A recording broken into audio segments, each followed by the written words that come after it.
Hit up the CW source for the inside scoop on Gossip Girl. Hey, I'm Taylor Momsen from The Pretty Reckless. Hello bitches, and welcome to the deep dive on Taylor Momsen. And as always, this video will contain personal opinions. Taylor Mikkel Momsen was born on July 26, 1993 in St. Louis, Missouri. And fun fact, she's never actually said her middle name, so we don't know how it's pronounced, but I distinctly remember this interview she did around like 2010, 2011, where somebody asked her about her middle name, and she said that it's Mikkel because she was named after some rock star that her dad liked, Mikkel somebody, but I could be wrong. Her parents are named Michael and Colette. She has a younger sister named Sloane. When Taylor was 2 years old, she was signed to Ford Models, but when she was 3, she was cast in a national commercial for Shake and Bake. This is a direct quote from Taylor's dance teacher when she was living in Maryland. This lady told Bethesda magazine, "I don't want to put a label on it, but I could just tell that Colette Momsen was mentoring Taylor. Any mother that puts their child at age 2 in a modeling agency, you kind of know which path that mom is going to try and shoot for their kid." Taylor's big break came in the year 2000 when she was cast as Cindy Lou Who in the live-action version of The Grinch. Although she had a great time on set making the movie, going back to school after that was rough. Kids would call her Grinch Girl. She credits Cindy Lou Who singing Where Are You Christmas and getting to be in the studio recording that song as a pivotal moment in her childhood where she realized she loved being in the studio.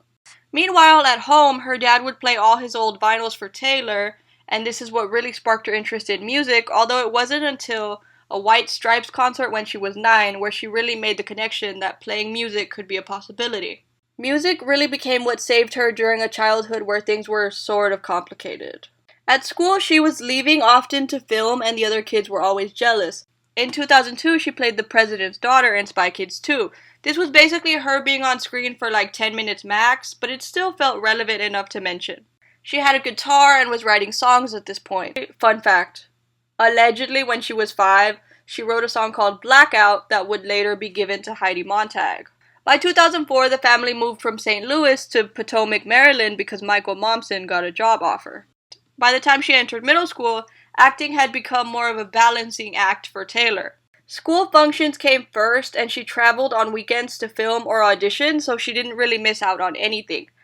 But according to that same article, one of her friends said, "A part of her enjoyed life on the road, and a part of her just sort of wanted to live a normal life like any girl her age.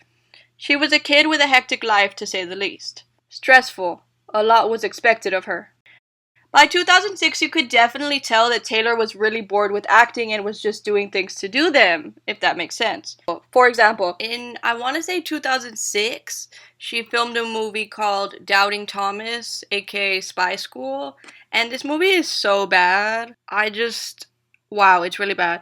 She has brown hair and she has a terrible British accent, and I say that this was probably filmed in 2006 because she doesn't necessarily look like Jenny Humphrey's age yet. She looks a little bit younger, but then I guess it was released in 2008, probably to capitalize off the fact that, oh, Gossip Girl's been going for a while, maybe Taylor Momsen fans will check this movie out.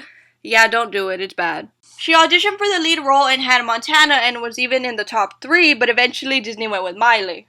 This actually ended up working out for Taylor, and she wasn't super sad about it because remember, by the mid-2000s, she's already tired of this. She doesn't want to keep acting, and you can really tell when you look at some of these performances.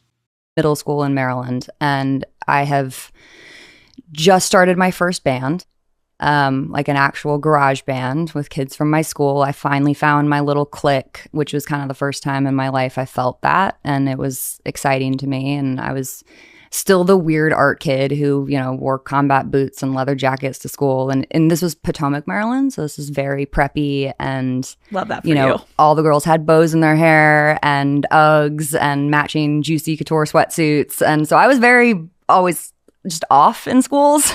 So I found my crowd, found the art crowd, started my first band, and was doing really well. Like I was well adjusted to this school and this group of friends.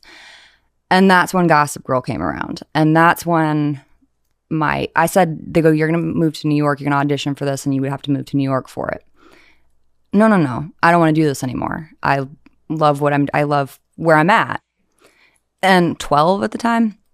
And my agent, my manager, they all flew to my house to convince me to audition for this, going, this is going to be a great opportunity and you'll get to move to New York and it's fashion based. You love fashion and you love New York and blah, blah, blah. In 2007, a show about rich kids in New York City would change television forever. She got the call to audition for Gossip Girl, and originally she didn't want to do it. Like I mentioned earlier, she was burnt out by a profession she didn't even choose. By 13 years old, she was ready to retire, but some people on her team convinced her to audition. During spring break 2007, she went to New York and auditioned. She told her friends she was going on vacation. In March 2007, it was announced that she would play Jenny Humphrey in Gossip Girl. As the youngest of the cast, she felt really left out and like she couldn't really relate to anyone. Well, except Connor. Connor Paolo played Eric Vanderwoodson and was closer to Taylor's age. She got to experience real high school briefly because Connor was attending a performing arts school and somehow Taylor also got in. In 2010, Taylor told the Huffington Post, "My mom never forced me into acting. She saw the opportunities for me and said, if it's something you like, you can do it. It was always me asking, can we do another movie?" In 2010, she told Revolver magazine, "My parents signed me up with Ford Modeling at the age of 2. No 2-year-old wants to be working, but I had no choice. My whole life I was in and out of school. I didn't have friends. I was working constantly and I didn't have a real life." Later, she sort of retracted the statement, except not really. All she did was tell Kerrang! Magazine, "I love my mom and dad." To me, this quote is so funny because it's like, girly, nobody was doubting that. Of course, you love your parents, but maybe they made some decisions that were not that smart. Okay, back to Gossip Girl. She played Jenny Humphrey from season 1 until like the middle of season 4. But even after she left the show, people kept bringing it up. So, have you ever thought about maybe taking a break from music and going back to acting? Fuck no. You're over it? Yeah, never. What about going back to Gossip Girl? No, I'm done. I am done. Personal story time here, but this is true because I saw the Pretty Reckless when they were still just an opening act. And at the meet and greet, we were specifically told not to ask about The Grinch or Gossip Girl. It was truly a different time. In March 2009, her band The Pretty Reckless played their first show. I've got a band. Tell me about this. Pretty Reckless. It's totally awesome, rock and roll. Before that, they were the opening act for the Veronica's Revenge is Sweeter tour in the US. Now, you guys know I love the Veronicas, so of course I had to mention this. In July 2010, it was announced that Taylor would be the face of Madonna's clothing line Material Girl. I remember being obsessed with all the promos, and yes, she was actually a perfect fit for this. Let's just go back to 2009 for literally 5 seconds, because I know everyone's gonna be like, mention the parkour thing! And I'm here to tell you, that wasn't real. It was a commercial, and that was a stunt double. Back to 2010, and Taylor being the face of Material Girl. The partnership didn't last long, but I also remember being pissed when they replaced her with Kelly Osbourne. In the summer of 2010, the Pretty Reckless played Warped Tour. On June 22nd, 2010, their debut self-titled EP was released. So basically, if you saw them on Warped Tour and wanted to support them by buying a piece of music, this is all you could purchase. Until 1 month later when the real album came out. Songs included on this EP were Make Me Wanna Die, My Medicine, Going Down, and Zombie. Initially, when the EP was released, no one was really impressed. They called it generic. But then on August 27, 2010, their debut album Light Me Up was released. Singles from this were Make Me Wanna Die, Miss Nothing, and Just Tonight. Unlike the self-titled EP, the album received positive reviews, with one review even noting, "The album is sparky and vivacious enough to hint that Miss Momsen, should she so wish, may even be able to quit her day job." Apparently, Taylor took this review to heart because in 2012, she officially retired from acting. As someone who lived this in real time, Taylor's music career was very interesting at the start because the visual shocked everyone, especially the video for Miss Nothing, but you either loved it or you hated it. There were people being like, one day she's gonna look back and regret this, meaning her fashion or the lyrical content. Essentially, her haters thought she was trying too hard when she first tried to get the Pretty Reckless off the ground. But yes, basically her angsty teenage phase was being played out for millions to watch. When it comes to scandals, I can't really think of anything except that one time her private pictures got leaked. And they weren't really that bad. They were just random pictures of her partying, but because she was Taylor Momsen, everybody had comments. Basically, specific scandals she didn't have. But Taylor Momsen as a whole was the scandal. People hated the way she dressed, they hated her lyrics, they hated her music videos. And when it comes to lyrics, honestly, the only lyric that was shocking, especially for that time, like 2010, was, I would say, the entirety of the song called Going Down, which is her basically admitting to a murder. Like, she kills her boyfriend. It's obviously a fake story.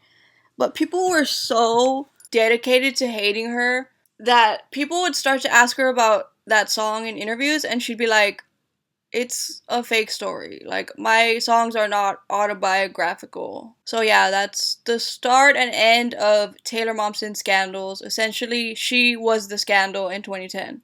On March 2nd, 2012, an EP called Hit Me Like a Man was released.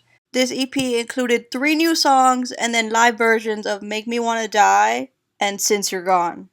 Taylor returned as Jenny Humphrey in the series finale, and the Pretty Reckless' song Kill Me was the last song we ever heard on the show. Literally, this was so iconic and full circle for her. On March 12, 2014, the Pretty Reckless' second album, Going to Hell, was released. Singles from this were Going to Hell, Heaven Knows, Effed Up World, House on a Hill, and Follow Me Down. The album was number 5 on the Billboard 200, so it's safe to say that people were taking the band a little bit more seriously at this point. This album was also more successful than Light Me Up. On October 21st, 2016, their third album, Who You Sellin' For, was released. Fun fact, I don't like the title of this album. And I don't really like this album in general. Although I wasn't a huge fan of this album, it did make a little bit of an impact with rock radio. Take Me Down became the first of 4 singles to be number 1 on the mainstream rock radio charts, making the Pretty Reckless the first female-led band with the most number 1s. Even though this album didn't match the success of Going to Hell, it debuted at number 13 instead of number 5. The critics enjoyed it. One critic stated, "The Pretty Reckless may have evolved over the years, but one trait that remains is frontwoman Taylor Momsen's fearlessness in the face of change." In 2020, the song that they did for the soundtrack of Paranorman, a song called Only You, was finally put on Apple Music. I really like that song. On February 21st, 2021, their 4th album, Death by Rock and Roll, was released. The album came during a time where Taylor was dealing with mental health struggles after the loss of their longtime producer, Kato Kandwala. Another loss occurred in 2017 when Chris Cornell from Soundgarden, a band that Taylor had always been a huge fan of, died by suicide. At the time of his death, the Pretty Reckless were on tour with them.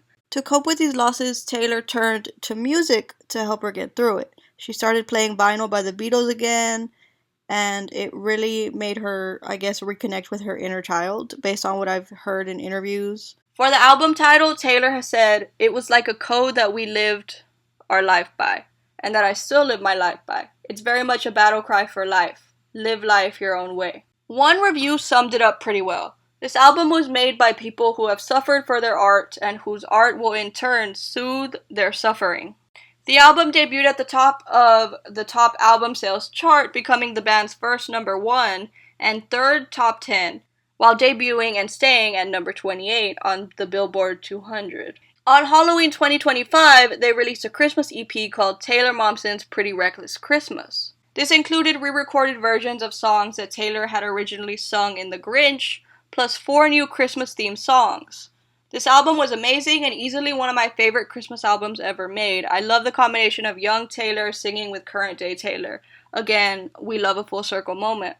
Some people were probably like, what the fuck, when they saw it was released on Halloween, but literally I was so excited because fans had wanted Taylor to re-record the songs from The Grinch since The Pretty Reckless started. So it was nice to see her revisit it in this way on her own terms. 10 out of 10. Taylor Momsen's Pretty Reckless Christmas, what an iconic title, I Will Always Love You. Since 2024, the Pretty Reckless have been the opening act for AC/DC's Power Up tour. At one point, Taylor was bitten by a bat. That was wild. More recently, she also got bitten again, this time by a spider.